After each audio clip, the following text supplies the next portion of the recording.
white privilege exists. Absolutely. It does. Absolutely. And where's the proof of that? All around. I tell people often now, in hindsight, one of the things that I wish I would have been more cognizant of was the white privilege at UCLA that was sitting, right next to me. For black people, I believe white privilege is something to leverage. What is it, though? I don't see it anywhere. What is it? Huh? What is it? How don't you For not people see like white me privilege? who don't see it. How do you not see white privilege? Because it doesn't exist. That's Yes, what it does. So what is it exactly? I believe white privilege is just the ability just to be free and white and not have the same type of social, economic, and social ills as black people have to deal with. I mean, there's no white racial profiling. White people don't get pulled over by the cops just because they're white. They have the ability to, show emotion and love to their sons without being emasculated. There's all kind of examples of white privilege. That you Absolutely. believe that. Why don't you black? How come you don't believe white privilege exists? What you see? Well, because I am black in color, but I don't have that dark mentality that most black people have. Clearly. I see, she said clearly, I see that white people have the same struggles and things that we have in that What type of they have struggles to do they make their have? marriages work. They have to make their children, help their kids grow up in the right way so that they can earn a living and be independent. But they also have the majority of their make fathers kids, at home. Right, We don't and the have- reason for that, it's starting to change somewhat now, but the reason for that is because they are taking responsibility for that, whereas black men and women are not taking responsibility for that, as they did prior to the civil rights movement. Black people are blaming it on their lack of self-control and self-containment. They're blaming it on white people, while white people are working hard to keep it going. I do for believe themselves. that there is a need for black people to be held more accountable. Yeah. But that doesn't mean that doesn't excuse racism, that doesn't excuse institutionalized racism, that doesn't excuse... But there's no that, such thing as that. Yes, It's an it illusion is. made No, up it's by not. black people and No, their it's leaders. not. No, it's not. It exists. Well, Sorry. where's the proof of it, though? What do you mean, where's the proof of it? There are many kids who are getting into, black kids who are allowed to get into these universities around the country, right, based on affirmative action. And because of affirmative action based on their color. That's discrimination based on color, and that's wrong. And these kids are getting in, but they're not earning their way. So when they fail, they feel less than before they were allowed to get in based on color. I'm a proud product of affirmative action. When I went to UCLA, it was because I was an affirmative action student. I'm sorry to hear that. And I think I turned out fantastic. So a lot of my peers who were having challenges getting into some of these predominantly white institutions, the affirmative action was great. My father went to Harvard. He was one of very few blacks. Was he affirmative action?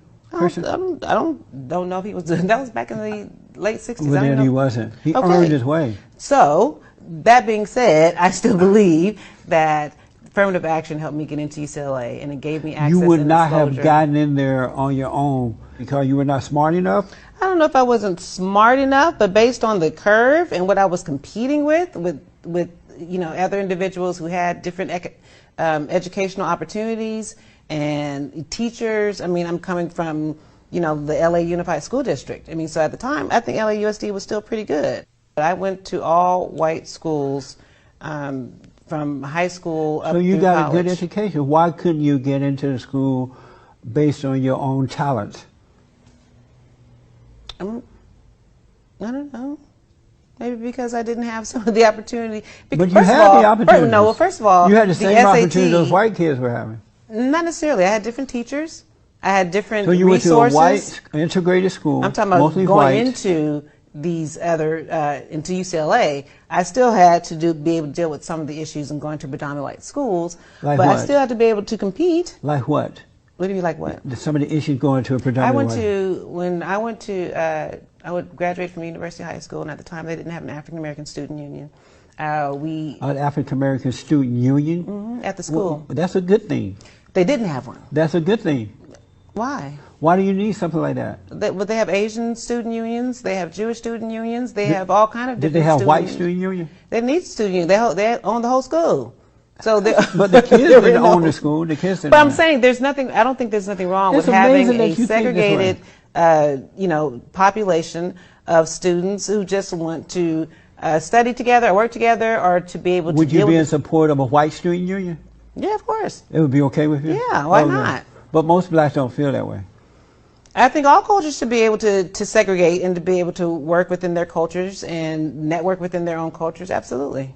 Does racism exist? I believe racism does exist. And where's the proof of that? You just see it all over in the country, with proof of it. In terms What, of just what do I see? Disproportionate in the economics with black people. But that has nothing to do with racism. It does. Racism is about power. It's about who's in control.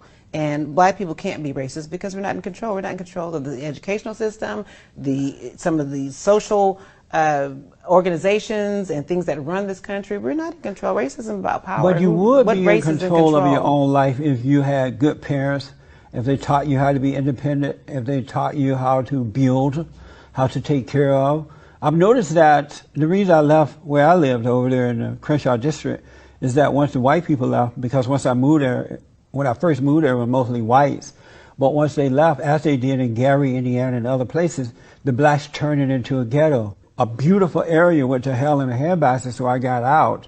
But if blacks had more character and they were taking care of themselves and being responsible and buying land and teaching their children, that has to be taught. Then, right, so that has nothing to do with racism. But that has to, of course, that has to be taught. So it's not racist. It's not white people's fault that you're not teaching your children to do that. No, but it's not. If the parents don't know, they don't know. But that's not white people's fault, though. But if they go into some of these institutions, these predominantly white institutions, they are targeted. They don't have the same opportunities because of their color. It's true. I mean, so then why go in there then? Why not go to all black school if you feel that? Some people do choose to do that. I'm sorry? Some people do choose. That's why you see a lot of these black kids going to these white universities, and then they force their way in by saying, I need affirmative action. Once they get in, now they crying racism. Why do you want to force your way in with the people you think are your enemies, and you're still complaining once you get there? I don't think people are forcing their way. Does affirmative action is forced based on color. But does affirmative action even exist? Are people getting in based on affirmative action? Yes. Today, otherwise they wouldn't be there. The way Trump has it down, he's just leveled the playing field. So it is going to have to be more about being able to be competitive. Hallelujah. Is in itself destroying the principles at a spiritual, human level of community. Do you not think that economic inequality creates in a human being a sense of injustice, of unfairness? Because people, do you know what, Candice? 90% of people that are rich, do you know why they're rich? They was born rich. Okay, I can tell you something. I think that economic disparity creates that feeling, but a fundamental understanding in economics can help you know conquer that the most people that are rich are born rich? It's not like there's a tiny minority of people that are like you that come from a poor background and manage to overcome it. And this is what's a problem I've noticed with a lot of great people, is they sort of believe that their greatness is something that can be replicated, and I don't think it can. I see. So I believe in the individual, you don't. That's our fundamental differences. That the primary goal of the individual should be to serve the community. I do not believe that the primary goal of what do you think the primary goal of the individual should be? To serve the individual. So you're discounting the human spirit. I'm not discounting it. I'm is. saying that's all there is. Let me ask you. No, there's not. In a humanity, think of animals in the wild. You don't even have to go to humanity. We can just think about animals in the wild. What is our human instinct, okay? Are you going to make sure that everyone on this block is fed before you feed yourself? Do you go around and say, hey, have you had breakfast this morning? Listen. Hey, have you had breakfast this morning? Hey, or are you going to make sure you're eating? And if you have an excess, of course you're going to do the human condition, and our incentives are going to be to want to help people. Are you mental? Excess. The richest 15 people on the planet have got as much accumulative wealth as the poorest 5 billion. But that's an excess. No. That's an excess. Okay. Excuse me. First and foremost, you're talking about literally 0.00001% of the world is what you're talking about. Okay, and what are they preaching? What do they want? Socialism, so that nobody else has the opportunity to become what they've become. They're the ones that are pushing forward socialism. Yes, that's not real socialism. Well, are you kidding? George Soros doesn't want socialist policies. Jeff Bezos, the richest man in the world, doesn't want socialist policies. In the ancestry of black Americans is being insulted every single day. I will not pretend to be a victim in this country, and I know that makes many people on the left uncomfortable.